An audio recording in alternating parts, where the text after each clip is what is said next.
Hai hai hai. Selamat datang kembali di channel Min Donghua. Kali ini kita akan melanjutkan cerita Donghua. Apotesis. Nggak pakai lama lagi, langsung aja kita ke ceritanya. Check it out. Sebenarnya, situasi saat ini sangat tidak menguntungkan bagi klan Joye dan Losing sendiri. Lagi pula jumlah master perang puncak klan Joye lebih sedikit dibandingkan klan Iblis. Tetapi karena individu mereka yang kuat, mereka umumnya sedikit lebih kuat daripada klan Iblis. Namun, dua orang suci perang tiba-tiba muncul dari klan Iblis. Jadi baik klan Joye maupun klan manusia berada dalam posisi yang sangat dirugikan. Tapi dalam situasi ini, Loseng benar-benar berani meneriaki para iblis dengan begitu liar. Jadi reaksi pertama banyak makhluk adalah, apakah anak manusia ini gila? Mendengar itu, senyuman di wajah Tian Qiong dan Tian Hui berangsur-angsur memudar. Bahkan senyuman di wajah banyak prajurit puncak klan iblis juga memudar. Karena hari ini adalah hari pertarungan klan iblis. Dengan munculnya prajurit tingkat suci di Menara Dosa, kekuatan iblis akan meningkat pesat di masa depan. Meskipun di luar tanah terkutuk tanah suci Tiantu, klan Joye masih bisa mengancam tanah suci iblis ganda. Setidaknya tidak ada ras di Menara Dosa yang dapat melawan klan iblis. Losing jenius dari ras manusia. Kan apakah Anda pikir Anda bisa duduk dan bersantai dengan perlindungan klan Joye? Atau apakah mata Anda dibutakan, sehingga Anda tidak bisa melihat sama sekali? Apakah Anda tidak mengerti tentang situasi di depan Anda? Tian Qiong bertanya dan mencibir.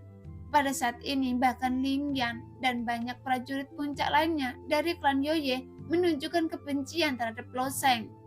Meskipun mereka harus membayar harga nyawa mereka untuk melindungi Loseng demi raja mereka. Karena Sun masih melekat pada Loseng dalam bentuk roh pedang.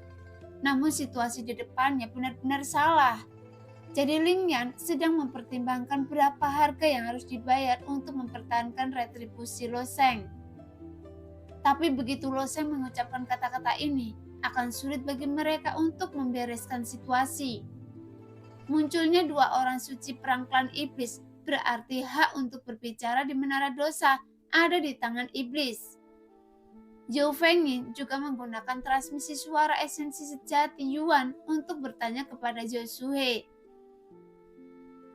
Apa yang sedang dilakukan anak ini? Dia seharusnya tidak menjadi orang sebodoh itu. Mungkinkah Loseng memiliki orang lain untuk diandalkan? Yosuhe juga dibingungkan oleh tingkah Loseng, sehingga dia tidak bisa memikirkan mengapa Loseng begitu gila. Sekarang hanya mata Xia Suhuang yang menyala-nyala menatap Loseng, tetapi dia sangat yakin di dalam hatinya Loseng pasti memiliki kartu truf yang tidak diketahui. Sekarang Xia Suhuang telah menebak penampilan gadis dari klan Zhou yang bernama Sun, meskipun itu benar-benar di luar dugaan Loseng. Jadi Sun bukanlah kartu truf Loseng. Jika demikian, lalu apa kartu truf Loseng sebenarnya? Bagaimanapun, kartu truf klan iblis adalah orang suci perang yang sangat kuat. Tapi Loseng tidak takut dengan orang kuat tersebut. Tapi meskipun Xia Suhuang tidak bisa mengerti, dia tidak perlu terlalu banyak berpikir. Dia hanya tahu bahwa Loseng pasti bisa membalikkan situasi. Loseng, jangan bicara omong kosong. Kami membantu Anda demi raja kami. Ling Yan menahan amarahnya, kemudian dia menoleh ke iblis dan berkata, Tian Qiong, Tian Hui, saya tidak peduli bagaimana Anda memasuki Menara Dosa, tapi Loseng tidak bisa dibunuh. Jika Anda berani menyentuhnya, tanah suci Tian Yu kami ditakdirkan untuk menghancurkan dua tanah suci iblis kembar kalian. Jadi tolong pertimbangkan lagi. Saya pikir masih memiliki ruang untuk bernegosiasi. Mendengar itu, Tian Qiong berkata dengan malas, Ling Yan, Anda mungkin belum memahami situasinya. Satu-satunya ruang untuk negosiasi adalah anak itu harus mati. Kalau begitu, saya juga ingin melihat bagaimana Anda akan menghancurkan tanah suci iblis ganda kami. Setelah Tian Qiang mengatakan itu, gangguan di tubuh Tian Qiang dan Tian Hui meledak dan mereka hendak mengambil tindakan. Segera momentum dahsyat dari para pejuang yang kuat di alam perang suci menyebar dengan sangat kuat. Melihat itu, Lo Sheng tersenyum lagi dan di antara banyak orang, Lo Sheng tiba-tiba menunjuk kedua prajurit kuat klan iblis.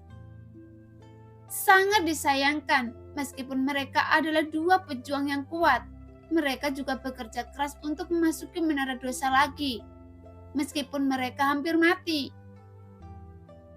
Pada saat iblis hendak mengambil tindakan, Lo Sheng benar-benar mengucapkan kata-kata seperti itu, sehingga wajah semua orang menunjukkan keraguan.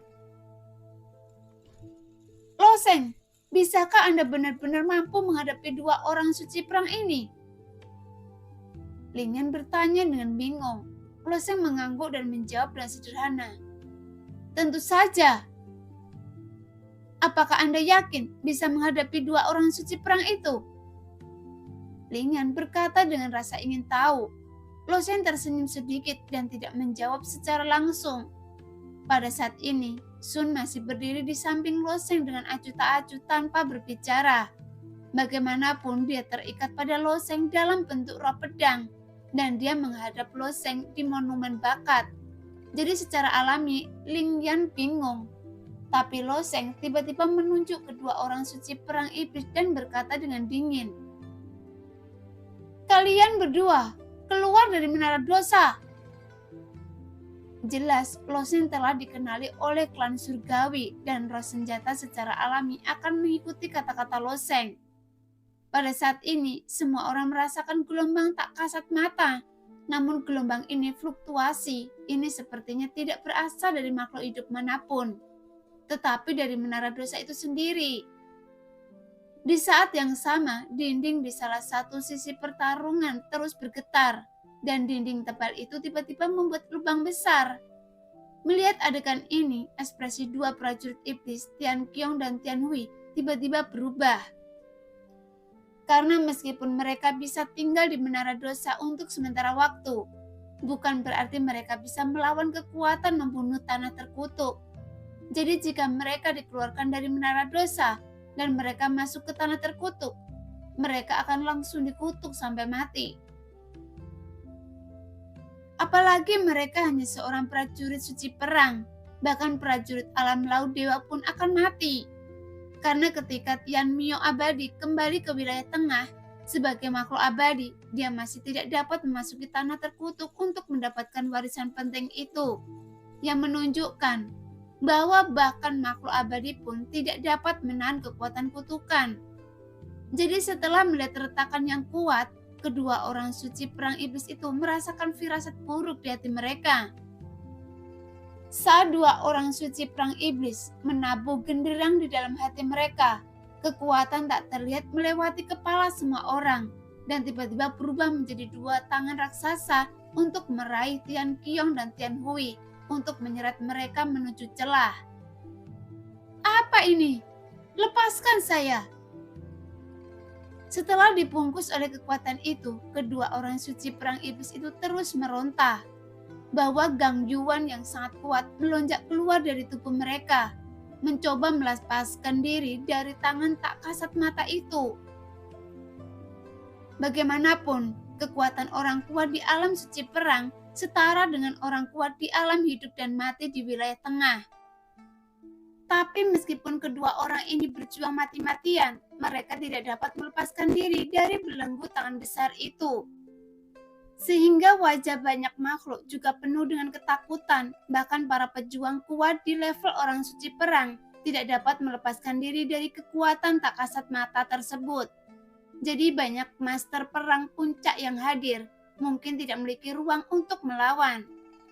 Pantas saja anak laki-laki itu terlihat percaya diri, dia sepertinya sedang mengendalikan menara dosa ini. Sebelumnya, ras-ras ini juga telah mempelajari menara dosa untuk waktu yang lama, dan mereka juga telah mempelajari karakteristik berbagai artefak di menara dosa dengan sangat teliti. Bahkan banyak makhluk yang percaya bahwa menara dosa sebenarnya adalah makhluk hidup yang memiliki kesadarannya sendiri. Selama bertahun-tahun, menara ini telah menyerap darah prajurit yang tak terhitung jumlahnya, melahap senjata yang tak terhitung jumlahnya, dan bahkan mayat banyak prajurit. Namun sejauh ini belum ada yang melakukan kontak dengan kesadaran menara dosa ini. Tapi sekarang, tampaknya Loseng telah melakukan kontak dengan kesadaran di menara ini, atau bahkan dikenali oleh kesadaran itu sendiri. Dan misteri tersebut kemungkinan besar terjadi di monumen bakat. Dan sekarang, banyak makhluk yang telah menebak misteri ini. Namun, meskipun tebakan mereka sebenarnya mendekati kebenaran, tapi itu tidak berarti banyak, karena monumen bakat selalu ada, dan sudah berapa banyak nama yang bisa masuk baris pertama selama bertahun-tahun. Kecuali Yun Luo dan Loseng, tidak ada siapapun, dan Loseng bahkan menerima gelar posisi surgawi. Sebuah kehormatan ini tidak mudah didapat. Saat kedua tangan besar yang tak terlihat menyeret dua orang suci perang iblis menuju celah, sedangkan prajurit puncak lainnya seperti Meng Tian, Meng Chong, dan anggota klan iblis lainnya, mereka hanya bisa menonton karena tidak ada yang bisa mereka lakukan saat ini. Tidak apa-apa jika kedua tangan besar itu menyeret prajurit puncak, tapi itu hanya akan terlempar keluar dari menara dosa, karena prajurit puncak sama sekali tidak akan terluka oleh kutukan. Saat memasuki tanah terkutuk, tapi ketika orang suci perang yang memasuki tanah terkutuk, itu adalah situasi putus asa di mana dia akan mati. Segera kedua orang suci perang iblis itu diusir langsung dari menara dosa. Seluruh menara dosa terkubur jauh di bawah tanah. Jadi ada lapisan tanah di luar menara dosa di lantai 10. Setelah dua tangan tak kasat mata mengusir orang suci perang, mereka masih menyeret kedua orang suci perang itu dengan erat keluar dari bawah tanah dan melemparkan kedua orang suci perang itu ke permukaan. Pada saat ini, Tian Qiong dan Tian Hui berdiri di samping menara dosa dan saling memandang dengan ekspresi ngeri di wajah mereka. Sebelumnya, mereka berdua terlihat begitu sombong. Sekarang mereka merasa bahwa dewa kematian perlahan mendekati mereka. Masuk! Selama mereka bisa memasuki menara dosa, mereka masih memiliki kesempatan untuk bertahan hidup, karena kekuatan kutukan tidak muncul secara instan. Pada saat ini, keduanya langsung meledakkan semua energi di tubuh mereka dan bergegas menuju gerbang menara dosa. Pada saat ini, dua sosok dari klan raksasa yang menjaga pintu melihat dua kelompok cahaya mendekati dengan cepat. Tapi kekuatan yang mereka keluarkan jauh di luar imajinasi raksasa tersebut. Jadi mereka tidak berani berdiri di samping pintu, dan mereka dengan cepat lari ke samping. Saat Tian Qiong dan Tian Hui sedang berlari, banyak bintik hitam muncul di permukaan tubuh mereka. Saat Tian Qiong dan Tian Hui kedua bergegas menuju gerbang menara dosa dengan kecepatan yang sangat cepat, meskipun pintu menara dosa belum terbuka, keduanya juga telah meledakkan Gang Yuan di tubuh mereka secara ekstrim. Jadi dengan kekuatan seperti itu, belum lagi pintu menara dosa, bahkan tembok menara dosa pun bisa langsung bor. Segera seluruh pintu menara dosa langsung hancur berkeping-keping. Kemudian keduanya langsung bergegas ke lantai pertama menara dosa. Kecuali lantai 10 ke atas menara dosa, para prajurit dan jenderal di bawah tidak tahu apa yang terjadi di lantai atas.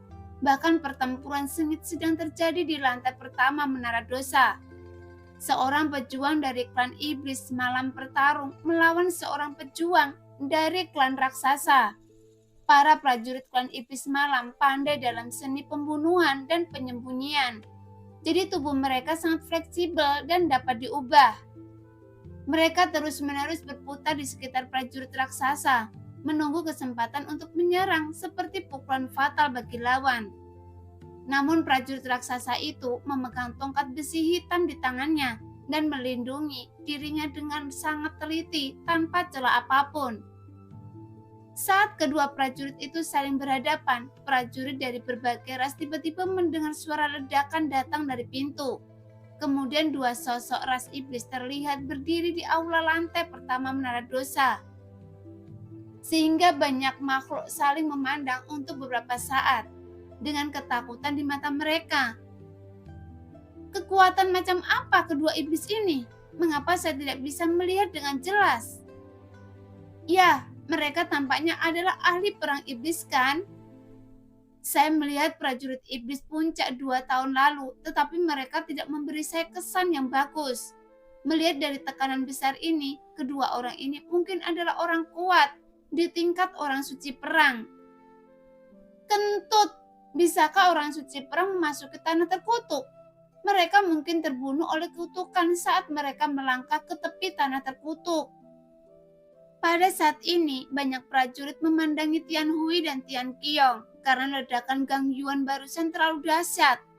Meskipun mereka adalah orang suci perang yang terinspirasi teknik pemurnian tubuh, sehingga tubuh mereka sangat kuat, tapi mereka masih terengah-engah saat ini. Yah, sangat berbahaya, kata Tian Hui sambil terengah-engah. Kekuatan tanah terkutuk tidak sekuat yang dibayangkan. Tian Qiong sedang berbicara dan menoleh untuk melihat Tian Hui, namun ekspresi ngeri tiba-tiba muncul di wajahnya. Dia tergagap dan menunjuk ke arah Tian Hui dan berkata, Anda, ada apa dengan saya? Tian Hui memandang ke langit dengan kebingungan dan ekspresi yang sangat ketakutan juga muncul di wajahnya, karena bintik hitam besar terus muncul di wajah keduanya dan beberapa tempat pecah-pecah dan keluar nanah hitam, karena kekuatan kutukan akhirnya muncul sekarang, yang membuat tubuh kedua orang suci perang iblis tiba-tiba mulai runtuh. Pertama kulit, lalu daging, dan kemudian tulang. Tubuh mereka awalnya seperti bukit, sekarang seperti manusia salju yang meleleh, diiringi dengan raungan menyakitkan dari mulut keduanya. Mereka dengan cepat hancur. Pada akhirnya itu berubah menjadi genangan darah kotor di tanah, sehingga pemandangan ini langsung mengejutkan para prajurit iblis di lantai pertama. Apa yang terjadi? Apalagi yang mungkin terjadi? Anda benar, kedua klan iblis ini bukanlah panglima perang tertinggi. Setidaknya sosok tingkat prajurit suci perang. Sekarang mereka dikutuk sampai mati. Salah. Bagaimana kedua orang ini bisa melewati tanah terkutuk dan memasuki gerbang menara dosa? Sekarang, terjadi keributan di lantai pertama menara dosa karena banyak pejuang yang tidak dapat memahami situasi yang terjadi. Pada saat ini, di lantai 10 menara dosa, celah di dinding seperti mulut monster menggeliat dengan liar dan dengan cepat menutup. Adegan itu masih sunyi, tetapi setiap makhluk memiliki ekspresi luar biasa di wajah mereka.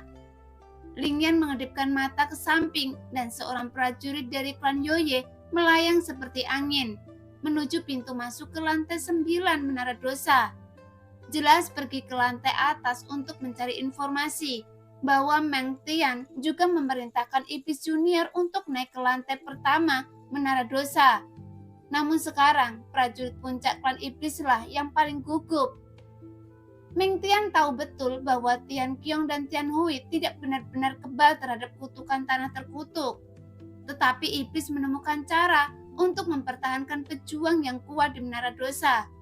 Karena menara dosa sendiri dapat mengimbangi sebagian dari kekuatan, membunuh terkutuk dan tanah terkutuk. Setelah master perang puncak klan iblis menerobos ke level perang suci, dia tinggal di menara dosa selama sebulan sebelum dikutuk sampai mati. Jadi secara teori, jika ada susunan teleportasi dari menara dosa, para prajurit perang suci dari ras utama dan orang-orang kuat di alam laut dewa dapat tinggal di menara dosa untuk waktu yang singkat. Selama mereka keluar melalui teleportasi formasi dalam waktu 1 bulan, mereka dapat pergi kembali dengan selamat ke tanah suci ras mereka. Namun karena karakteristik menara dosa, mustahil untuk menggambar susunan teleportasi di dalamnya, karena menara dosa dapat menelan hampir semua hal, kecuali makhluk hidup, termasuk berbagai senjata, mayat, dan lainnya. Asalkan masih ada ditempatkan di bagian menara dosa, jika Anda tidak peduli dengan waktu, Anda akan diserap oleh menara dosa. Beberapa ras secara alami berpikir untuk mengatur susunan teleportasi di menara dosa, tetapi susunan teleportasi seringkali ditelan oleh menara dosa di tengah jalan. Jadi metode menggunakan susunan teleportasi untuk memperkenalkan orang suci perang dan orang-orang berkuasa dari laut ilahi adalah hal yang mustahil. Namun 10 tahun yang lalu, iblis memikirkan cara lain. Pada bulan itu, ketika cahaya kematian di Guang Xuanming sangat melemah, banyak pemegang kursi di puncak menara memimpin anggota rasnya untuk menjelajahi Gua Xuanming. Pada saat itu, Tian Hui dan Tian Qiong adalah dua dari lebih dari 20 pengontrol kursi di klan iblis. Setelah petualangan selama sebulan, tidak peduli mereka mendapat kesempatan atau tidak, semua makhluk hidup harus kembali ke menara dosa. Jika mereka tidak kembali pada waktunya, mereka tidak akan pernah kembali. Bagaimanapun, kekuatan cahaya kematian Gua Xuanming bukanlah sesuatu yang bisa dilawan oleh panglima perang. Namun pada saat itu, Tian Hui dan Tian Qiong secara tak terduga menemukan jalan rahasia di pintu keluar atas menara dosa. Jalan rahasia ini tidak besar, hanya dapat menampung 2 orang kecil dan dapat menghindari cahaya kematian Tu Xuanming. Melalui jalan rahasia ini, Tian Qiong dan Tian Hui tidak pernah kembali ke menara dosa dan bersembunyi di jalan rahasia untuk berlatih. Bahkan di antara para iblis, hanya 10 prajurit teratas yang mengetahui tentang kartu truf ini. Dan hanya beberapa pemimpin klan iblis tingkat tinggi di tanah suci iblis ganda yang mengetahuinya, dan keduanya selalu menjadi kartu truf, mengintai di jalan rahasia sambil berlatih secara rahasia. Saat ini terjadi konflik besar antara klan iblis dan klan Yoye. Tentu saja sudah waktunya klan iblis menunjukkan kartu truf mereka. Setelah 2 prajurit dari alam perang suci mengambil tindakan, Ling Yan dan prajurit top lainnya dari klan Yoye tidak akan mampu melawan mereka sama sekali, dan klan iblis mereka akan mendapat keuntungan yang luar biasa. Tapi apa yang tidak pernah diduga adalah bahwa Lo Sheng menggunakan beberapa cara aneh untuk mencari langsung mengusir 2 prajurit perang suci dari menara dosa. Sehingga adegan ini ditakdirkan untuk menjadi mimpi buruk bagi klan iblis. Adapun Zhou Fengyin dan Yu Suhe, 2 pejuang puncak ras manusia, ada ekspresi sangat bersemangat di wajah mereka saat ini karena Lo Sheng memainkan kartu trufnya satu persatu yang benar-benar di luar dugaan mereka, sehingga mereka terkejut lagi dan lagi. Bagi mereka, fakta sebelumnya tidak dapat diterima akhirnya diterima, dan kemudian muncul fakta yang lebih sulit muncul terus-menerus. Tapi yang jelas, Lo Sheng telah menciptakan keajaiban yang lebih besar. Tapi begitu banyak keajaiban yang berulang kali terjadi, itu langsung merangsang saraf para manusia, termasuk Zhou Fengyin dan Yu Suhe, Xia Shuhuang, Xing Hui, yang membuat saraf mereka hampir mati rasa. Bahkan jika seseorang memberitahu mereka saat ini bahwa Lo Sheng adalah penyelamat yang diutus dewa untuk menyelamatkan mereka, pasti mereka akan mempercayainya dengan wajah mati rasa dan secara pasif menerima fakta ini karena mereka tidak lagi tahu cara berpikir. Lagi pula sulit dipercaya bahwa klan iblis mengirim 2 orang suci perang, tetapi Lo Sheng melambaikan tangannya dan menyuruh mereka keluar, dan mereka benar-benar keluar. Jadi ini bukan penyelamat ras manusia lagi, tetapi seperti dewa yang turun dari langit menyelamatkan mereka. Di sudut arena, mata Xia Shuhuang berlinang air mata saat melihat pria ini. Dalam pikirannya telah menjadi eksistensi yang maha kuasa dan sempurna. Sebelumnya, Xia Shuhuang memiliki sedikit kekaguman pada Lo Sheng di dalam hatinya. Tetapi sekarang kekaguman di hati Xia Shuhuang tiba-tiba menghilang dan digantikan oleh kekaguman total. Setelah beberapa saat, orang-orang yang dikirim oleh Ling Yan dan Meng Tian untuk menanyakan situasi dari tingkat atas telah kembali. Setelah kedua orang tersebut melaporkan situasinya melalui transmisi energi yang sebenarnya, Lingyan memiliki senyum tipis di wajahnya. Sementara Meng Tian memiliki ekspresi kesedihan di wajahnya. Tak satu pun dari mereka mengumumkan nasib Tian Qiong dan Tian Hui, namun ekspresi mereka menjelaskan semuanya. Lingyan menatap Lo Sheng dengan penuh arti. Dengan keterampilan seperti hantu Lo Sheng, saya khawatir klan Joye tidak perlu mengambil tindakan, karena klan iblis tidak ada hubungannya dengan Lo Sheng. Namun Lingyan bahkan merasa sedikit beruntung saat ini. Untungnya dia adalah orang yang di sebelah raja mereka, dan karena itulah klan Joye tidak berbalik melawannya. Jika bukan karena raja di sisinya, di Menara Dosa, klan Joye dan klan iblis mungkin telah bergabung dan mereka tidak akan dapat melakukan apapun terhadap Lo Sheng. Sekarang mata Lingyan akhirnya tertuju pada Meng Tian dan berkata dengan ringan, "Meng Tian, apakah Anda masih ingin membunuh Lo Sheng sekarang?" Mendengar itu, mata Meng Tian berkedut, bahkan ekspresinya sangat jelek. Setelah sekian lama dia mengucapkan satu kata, "Ayo pergi."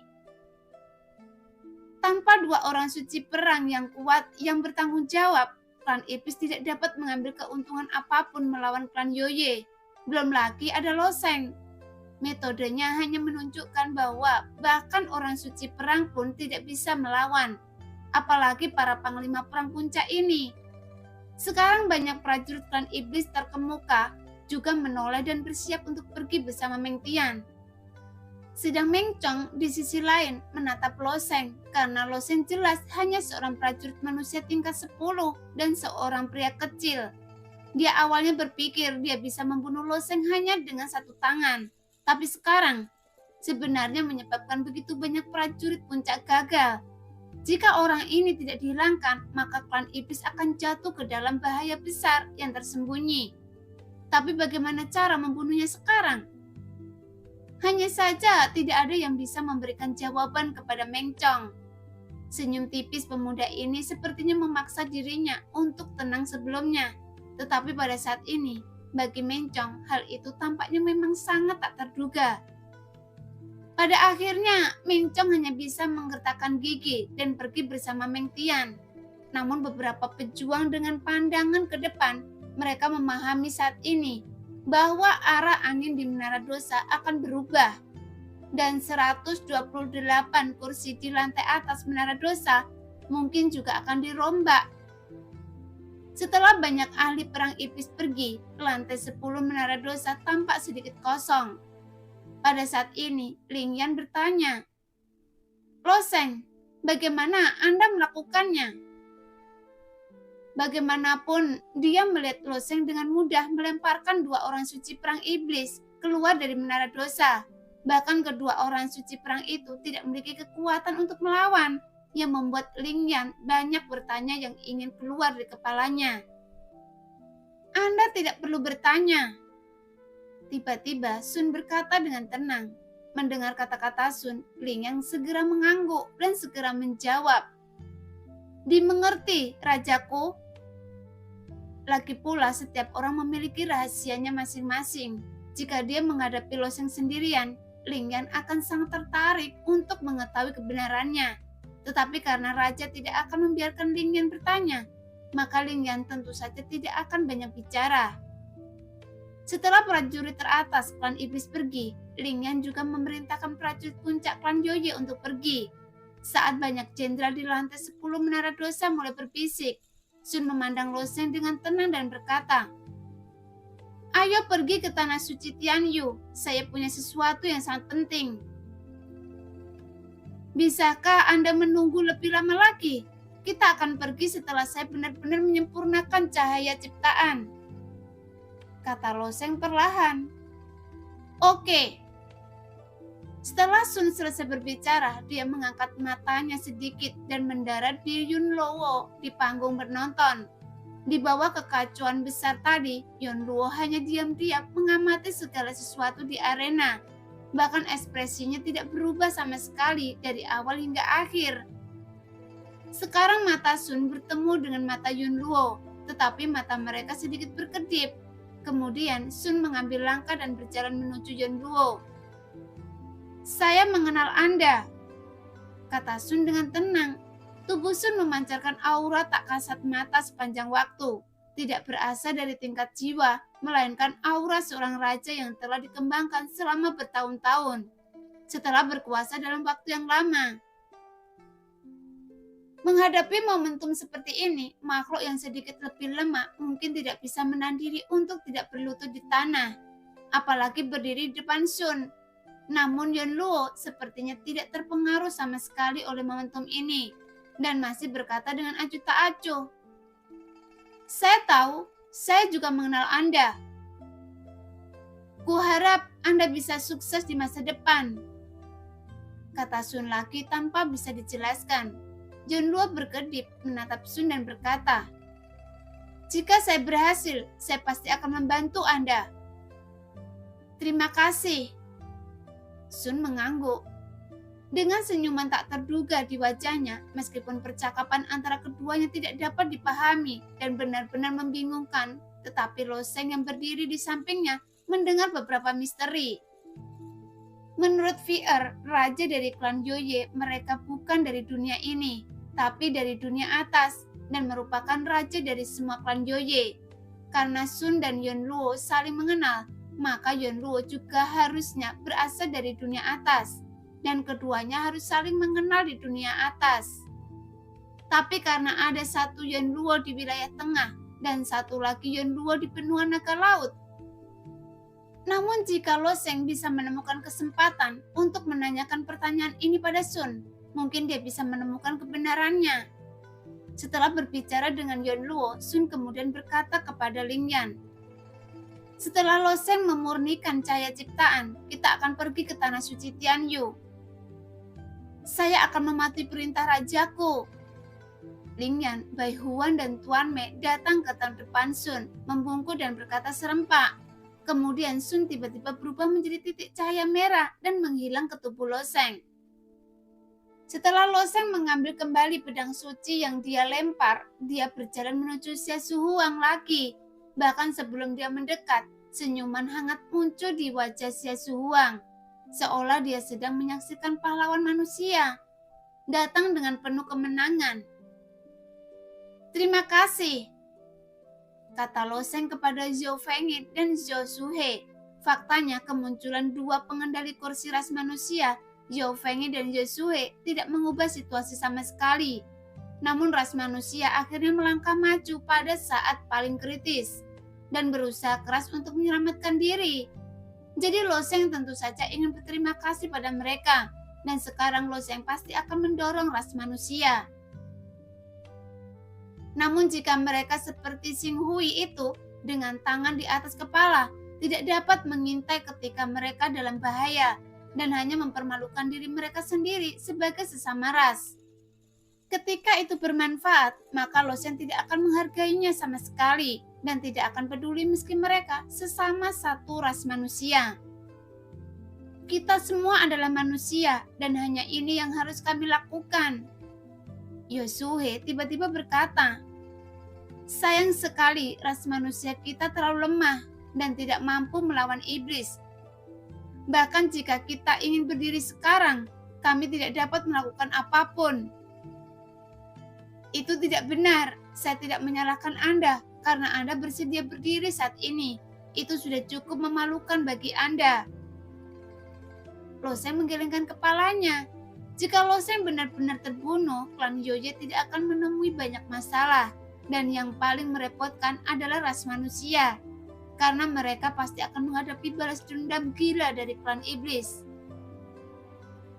Tentu saja manusia di menara dosa akan menderita. Bahkan tanah suci hati ungu mungkin terlibat, dan iblis bahkan mungkin mengambil kesempatan ini untuk sepenuhnya memusnahkan tanah suci ras manusia. Bagaimanapun, ini tidak terlalu sulit bagi tanah suci iblis ganda. Selama beberapa monster tua ras manusia dari alam laut ilahi bisa ditangani, ras manusia tidak akan dapat melakukan apapun. Saya akan pergi ke tanah suci hati ungu, tapi sebelum itu saya khawatir saya harus pergi ke tanah suci Tianyu dari klan Yoye terlebih dahulu. Jadi mari kita bicarakan tentang itu ketika saya kembali. Loseng tersenyum sedikit dan berjanji.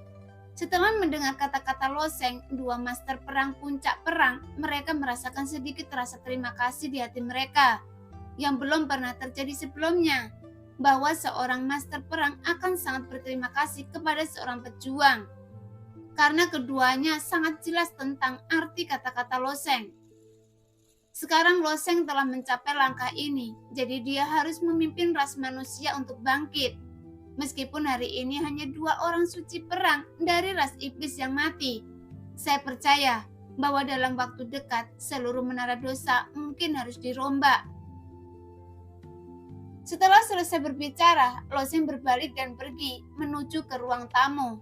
Dia ingin menyewa ruang pelatihan rahasia untuk berlatih perlahan.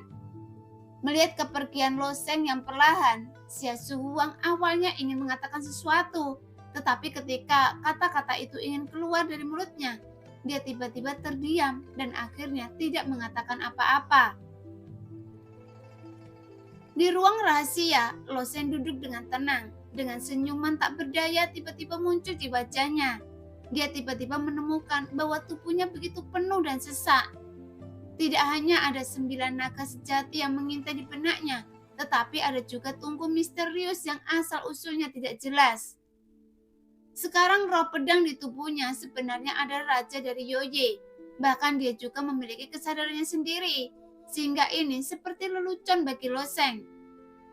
Setelah menggelengkan kepalanya, Loseng mengeluarkan cahaya ciptaan dari papan nama, keluar dan mulai memperbaikinya secara perlahan. Yosuo dan Mu Qingyang adalah yang terkuat di antara jenderal tingkat 10 dalam pertempuran sebelumnya. Kedua orang ini tidak pernah dikalahkan. Jadi jumlah cahaya ciptaan yang terkandung dalam papan nama tidaklah biasa. Ketika Loseng mengeluarkan cahaya ciptaan, cahaya putih yang menyala-nyala itu begitu kaya sehingga tak terbayangkan. Cahaya ciptaan yang begitu banyak seharusnya bisa membuat saya menerobos. Memikirkan hal ini, esensi sejati dalam tubuh Loseng tiba-tiba mulai bergerak. Jejak esensi sejati akan terus menyempurnakan cahaya ciptaan dan menuangkannya ke dalam tubuh Loseng.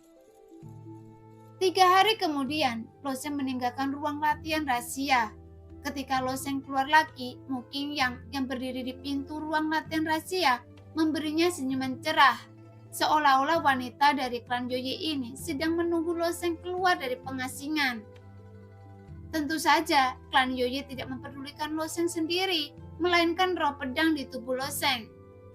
Segera Loseng mengangguk dan berkata kepada Mu Qingyang, "Sudah waktunya untuk pergi." Meskipun waktu Loseng juga sangat ketat, tapi karena dia berjanji untuk membawa Sun ke tanah suci Tianyu, dia secara alami akan melakukannya. Terlebih lagi, masih perlu waktu sebelum Guan Shuangming dibuka. Bahkan jika Loseng ingin kembali ke wilayah tengah, dia harus menunggu sampai dia memasuki Guan Shuangming dan mendapatkan warisan di dalamnya sebelum dia dapat kembali.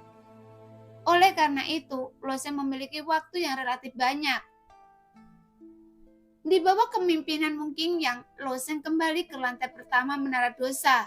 Setelah berdiri di pintu dan menunggu beberapa saat, Ling Yan yang menempati peringkat pertama di antara pengontrol kursi juga datang dengan 2 prajurit puncak. Setelah beberapa orang bertemu, mereka meninggalkan Menara Dosa dan menuju ke selatan Tanah Terkutuk.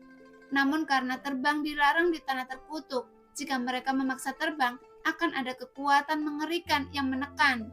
Dan Loseng juga menderita kerugian, jadi semua orang hanya bisa memilih untuk berjalan. Namun dengan kekuatan langkah kaki mereka mampu menempuh jarak yang cukup jauh dalam beberapa jam. Dan segera susunan teleportasi besar muncul di depan semua orang. Mu Qingyang berjalan lebih dulu, mengeluarkan batu esensi sejati dari sakunya, kemudian meletakkannya di susunan teleportasi. Setelah batu esensi sejati ditempatkan, seluruh formasi teleportasi tiba-tiba meledak menjadi cahaya. "Masuk!" Ling Yan mengangguk ke arah Loseng. Setelah Loseng melangkah ke dalam susunan teleportasi, dia secara alami tahu bahwa susunan teleportasi ini adalah susunan teleportasi yang mengarah ke tanah suci Tianyu klan Yoye. Kemudian cahaya biru menyelimuti loseng dan beberapa orang terus bolak-balik di saluran transmisi. Setelah sebatang dupa, saluran transmisi telah sampai ke ujung.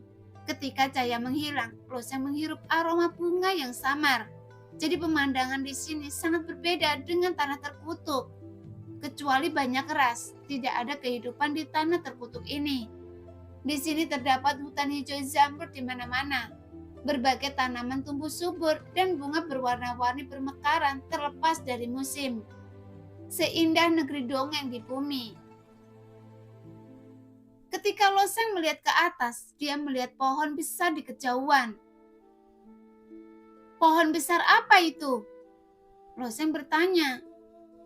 Pohon suci klan Yoye kami. Setiap tanah suci klan Yoye akan menanam pohon suci. Jelas Mukingyang yang sambil tersenyum. Bagaimanapun, metode reproduksi klan Yoye benar-benar berbeda dari apa yang dibayangkan Loseng. Ketika makhluk Yoye lahir, bayi klan Yoye akan diasuh di pohon suci.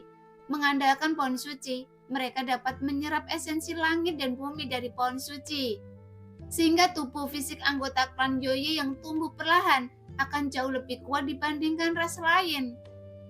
Terlebih lagi, mereka tidak memiliki kotoran di tubuh mereka sejak mereka dilahirkan, karena mereka adalah makhluk bawaan.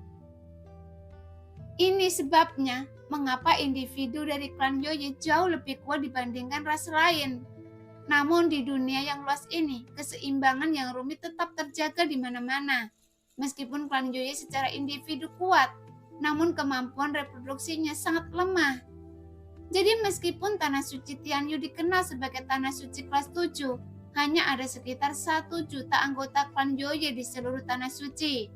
Dan untuk tanah suci hati ungu ras manusia, meskipun mereka baru saja memasuki tingkat ke-6, tetapi populasinya 100 kali lebih besar daripada populasi klan Yoye. Pada saat ini, cahaya merah di sekitar loseng menyala. Sedikit cahaya perlahan terkondensasi menjadi bentuk, dan sosok Sun perlahan terbentuk di cahaya merah. Ketika Sun muncul, Mukingyang, Lingyan, dan yang lainnya tampaknya memiliki refleks terkondisi dan berlutut ke arah Sun. Dan berpikir, apakah dia juga harus terus berlutut seperti ini? Tapi mata Sun tidak memperhatikannya sama sekali. Dia hanya melihat pohon suci di kejauhan dan berkata dengan ringan, "Bangun."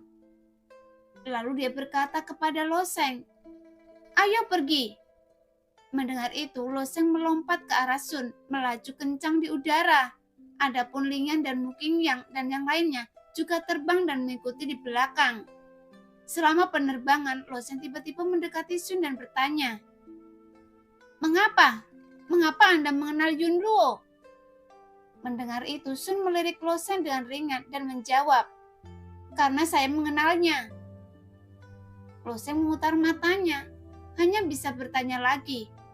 "Saya telah melihat Yun Luo yang lain. Mereka terlihat persis sama di wilayah tengah. Jadi apa sebelumnya yang terjadi? Apakah mereka orang yang sama?" "Ya." Sun mengangguk. "Mereka adalah orang yang sama. Tapi..." Loseng hendak bertanya lagi, namun Sun melanjutkan. "Ada banyak metode kultivasi di dunia atas. Beberapa di antaranya mungkin tampak sulit dipercaya bagi Anda. Faktanya, ada lebih dari 1 Yun Luo. Jika Anda mencari dengan cermat di dunia bawah, Anda mungkin dapat menemukan 1.000.000 Yun Luo." "Apa? 1.000.000 Yun Luo?" Setelah mendengar kata-kata Sun, mulut Loseng terbuka lebar karena terkejut. Sun mengangguk dan berkata, "Mungkin saya berkata lebih sedikit, dan jutaan Yun Luo ini memang dia." "Apa yang terjadi?" Loseng bertanya dengan rasa ingin tahu. "Ini sangat sederhana, karena Yun Luo menggunakan metode rahasia khusus, sehingga dia bisa membagi jiwanya ke dalam tubuh avatar hingga jutaan bagian, dan kemudian menyebarkannya ke banyak dunia untuk berlatih dan mengumpulkan pengalaman tempur," kata Sun dengan tenang. Pada waktu tertentu, Yonluo akan mendaur ulang semua avatarnya dan kemudian budidaya Yonluo akan tumbuh ke tingkat yang menakutkan. Mendengar kata-kata ini membuat Loseng terdiam lagi. Tidak heran saat dia pertama kali bertemu Yonluo di kota Baidi di wilayah timur, Yonluo telah berlatih untuk membunuh iblis, dan Yonluo yang berada di Menara Dosa terus-menerus bertempur di arena. Dengan begitu banyak cahaya ciptaan, Yonluo tidak pernah mencoba untuk memperbaikinya, dan tingkat kultivasinya selalu dipertahankan pada tingkat 10. Tanpa diduga, ini hanyalah sebuah avatar dari Yonluo. Dengan begitu banyak avatar yang berlatih bersama dan kemudian mendaur ulangnya bersama-sama, seberapa mengerinya pengalaman yang diperoleh dengan cara ini. Namun Loseng tidak dapat membayangkannya dan hanya bisa menghela nafas bahwa dunia ini begitu besar dan penuh keajaiban. Ada begitu banyak orang jenius di dunia atas yang dapat menghasilkan metode budidaya yang luar biasa. Pada saat ini, kecepatan terbang mereka dipercepat lagi. Jadi meskipun pohon suci tampak jauh, semua orang bisa terbang ke sana hanya dengan waktu 1 batang dupa. Dan tanah suci Tianyu pasti sudah menerima berita itu sebelumnya. Sekarang di atas pohon suci besar itu banyak anggota klan Yoye berdiri di atasnya menunggu kedatangan mereka. Kemudian di ujung batang paling tebal dari pohon suci, karpet merah terbentang di sepanjang batang tebal tersebut. Di ujung karpet ada seorang wanita dari klan Yoye mengenakan pakaian ungu, berdiri dengan tenang di sana. Meskipun Loseng berada ribuan kaki jauhnya dari wanita itu, Loseng masih bisa merasakan aura yang memancar dari orang ini. Meskipun momentumnya tidak agresif, tetapi membuat orang merasa sangat berat. Bahkan dibandingkan dengan prajurit suci perang dari klan iblis yang jauh lebih kuat daripada Cuisi di alam hidup dan mati. Orang ini lebih menakutkan. Menatap sosok wanita itu, Loseng sudah menebak identitasnya, dan orang ini seharusnya adalah Li Yuyu, pemimpin tanah suci Tianyu, dan orang kuat di alam laut dewa. Dan Loseng sudah melihat namanya di monumen bakat. Nah, demikianlah cerita hari ini. Terima kasih yang sudah menonton video Min sampai selesai. Sampai jumpa di video selanjutnya. Bye-bye.